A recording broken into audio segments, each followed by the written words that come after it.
ata 15 persona, 20 persona së të që t'jenë do të zënë vendin e dikuj aty brenda. Dhe natyrshëm, zonja Osmani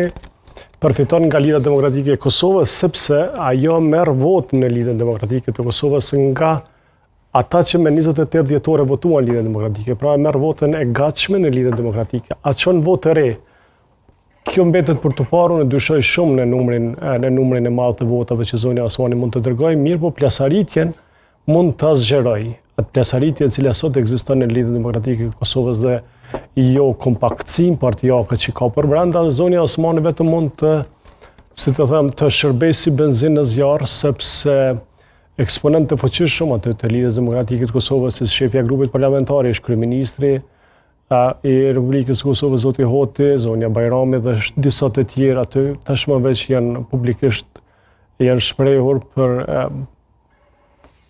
kundër ndoshta jo në tërësinë e saj Vjosa Osmanit, por të paktën nuk kanë një mikpritje reale. Gjithashtu, nëse keni pas rastin të shihni, dhe sot zoti Agim Beliu kishte një reagim interesant për zonjën Osmani, dje kishte zoti Isa Mustafa ose partje, nëse nuk gabon, madje zoti Mustafa ishte mjaft i ashpër me formën politike të reagimit. Mendoj që zonja Osmani do të prodhoj aty një plasaritje të re, por që zonja Osmani ka karakter të tillë të luftëtares, e cila në fund të ditës nuk llogarit shumë në dëmet që i shkakton, në fund të ditës e llogarit në dobinë që ajo përfiton. Pra është një tip politikane makiaveliste, e cila dëshiron të arrijë rezultatet që ajo synon, pavarësisht kostës që mund të prodhoj për taborin